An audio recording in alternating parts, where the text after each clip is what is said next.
रहीम। अस्सलाम वालेकुम my YouTube family, कैसे हैं आप सब? ठीक हैं, खैरियत से हैं, अपने घरों में खुश हैं?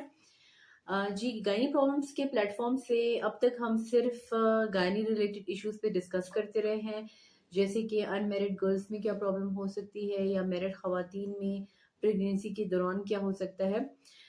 तो आज हमारे पास एक पेशेंट आई थी। उनका एक प्रॉब्लम है और जो कि बहुत ही कॉमन प्रॉब्लम है, ये कि अगर किसी औरत का सीपी चाइल्ड पैदा होता है, यानी कि जिनकी ब्रेन डेवलपमेंट सही नहीं होती, तो इसकी वजूहात क्या है और आया क्या उसकी नेक्स्ट प्रेगनेंसी भी सीपी चाइल्ड होगी या फिर वो नॉर्मल डिलीवरी होगी और नॉर्मल प्रेगनेंसी होगी।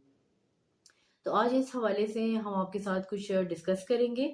तो सबसे पहले जानते हैं कि सीपी चाइल्ड क्या होता है। सीपी चाइल्ड का मतलब है सेरेब्रल पैल्सी। सेरेब्रल पैल्सी का मतलब है कि abnormal development of the brain, और जिसकी वजह से जो मसल टोन है वो अफेक्ट होती है। अब ये मसल टोन ज्यादातर आर्म्स और लेग्स की होती है, यानी जो बच्चा होता है वो सही तौर पे खड़ा नहीं हो पाता, अपना पोस्चर मेंटेन नहीं कर पाता, और साथ में उसको चलने में या कोई चीज़ हाथ से पकड़ने में मुश्किल पेश आ सकती है। तो ज़्यादातर ये जो है मोटर रिफ्लेक्सेस देखे जाते हैं, यानी कि मोटर मसल्स की इन्वॉल्वमेंट होती है। लेकिन साथ में इसमें विज़न में भी प्रॉब्लम आ सकता है, जैसे बच्चे को जो है वो देखने में प्रॉब्लम हो सकती है, सुनने में प्रॉब्लम हो सकती है या बोलने में भी प्रॉब्लम हो सकती है। और बाज़ औक़ात जो है बच्चे की इंटेलिजेंस भी इफ़ेक्ट होती है, जैसे कि आम तौर पे या रोज़मर्रा की ज़िंदगी में जैसे अगर हमें कोई मसला दरपेश आ जाता है या कोई चैलेंज आता है, तो हम उसको अपनी ज़हानत से उस मसले को सॉल्व कर सकते हैं। लेकिन ऐसे बच्चे जो है वो इंटेलेक्चुअली जो है वो प्रॉब्लम सॉल्विंग उनमें थोड़ी-सी कम होती है। तो अगर देखा जाए तो जितनी अर्ली इसकी डायग्नोसिस होगी, यानी जितनी जल्दी सीपी चाइल्ड जो है वो डिटेक्ट होगा, उतनी ही अच्छी इसकी प्रोग्नोसिस है। यानी ऐसे बच्चे जो है वो उनमें ये वर्सन नहीं हो सकते, बीमारी अपनी जो हद है उसको क्रॉस नहीं कर पाएगी। तो इसीलिए ये वीडियो बनाने का मकसद भी आज है कि खुदा न खास्ता अगर किसी के बच्चे में ये निशानियां हैं कि जैसे कोई बच्चा है उसकी डेवलपमेंटल माइलस्टोन्स जो है वो डिले हो रही हैं। आमतौर पे ये होता है कि जैसे ही बच्चा पैदा होता है तो 1 से 2 महीने में वो अपनी नेक होल्डिंग स्टार्ट करता है, अपनी नेक की कंट्रोल उसकी हो जाती है। और साथ में उसकी डेवलपमेंट जैसे-जैसे बढ़ती है, तो जैसे वो पहले अपनी करवट बदलता है, फिर क्रॉलिंग करता है, उसके बाद घुटने चलना शुरू करता है वो बच्चा, और उसके बाद तो उस हिसाब से उसकी डेवलपमेंट होती रहती है। वो हाथ अपने आगे करके जो है किसी टॉय ऑब्जेक्ट को पकड़ने की कोशिश कर रहा होता है, यानी अपनी एक्टिविटी शो करता है। अगर कोई भी बच्चा इस तरह की अपनी डेवलपमेंट शो नहीं कर रहा है, तो माँ-बाप को चाहिए कि वो अपने बच्चे को किसी चाइल्ड स्पेशलिस्ट को लाज़मी दिखाए, ताकि इस प्रोसेस को रोका जा सके थ्रू मेडिसिन्स या कोई भी फिज़ियोथेरेपीज़ या इस तरह की ऑर्थोपेडिक सर्जरी अगर रिक्वायर्ड हो। जैसे अगर किसी बच्चे की अगर नज़र बहुत ज़्यादा कमज़ोर है, तो उसमें जो है आई ग्लासेस उनको देते हैं बच्चे को, ताकि उसकी जो नज़र है वो वहीं पे रुक जाए और ज़्यादा वो ब्लाइंडनेस की तरफ ना जाए, उसकी आँखें मज़ीद कमज़ोर ना हो। और इसी तरह अगर बच्चे को सुनने में मसला हो रहा है, तो हियरिंग एड्स दे दे उसको, सुनने का उसका जो मसला है वो हल हो जाए। स्पीच थेरेपी है, बच्चे की स्पीच थेरेपी करते हैं अगर उसको बोलने में मसला होता है या उसको अगर चलने में मसला होता है, तो उसी तरह से उसको चलने के लिए जो है फिजियोथेरेपीज करते हैं।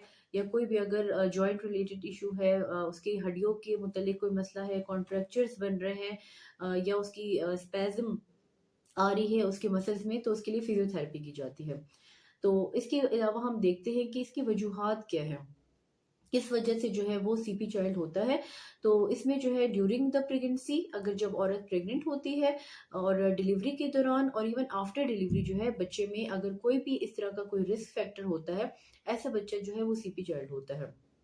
इसकी इब्तिदा, यानी अगर औरत शुरू में ही अपना प्रेगनेंसी से पहले अपनी सेहत का ख्याल करना शुरू कर ले, यानी हेल्दी डाइट ले और प्रॉपर एक्सरसाइज वगैरह करे, ताकि उसका वेट भी कंट्रोल रहे, ताकि उसे ड्यूरिंग द प्रेगनेंसी जो है शुगर या ब्लड प्रेशर जैसी, थायराइड का अगर कोई मसला है, तो ये मुश्किलात ना हो उसके साथ। और अगर वो प्रेग्नेंट होती है, तो ड्यूरिंग द प्रेगनेंसी उसको मुख्तलिफ किस्म के इन्फेक्शंस, जैसे टॉर्च इन्फेक्शंस होते हैं, वायरल इन्फेक्शंस होते हैं, इस किस्म के इन्फेक्शंस उसको ना हो। और ताकि बेबी के अंदर कोई ब्रेन डेवलपमेंट के साथ कोई मसला ना आए। ड्यूरिंग द बर्थ उसकी सेफ एंड नॉर्मल डिलीवरी होनी चाहिए, ताकि बेबी को कोई इंजरी ना हो, कोई ट्रॉमा ना हो, उसके ब्रेन को कोई इंजरी ना हो, ताकि वो बच्चा जो है उसकी ब्रेन डेवलपमेंट के साथ आगे कोई मसला ना हो, क्योंकि बच्चे का ब्रेन जो है वो 2 साल तक डेवलप हो रहा होता है।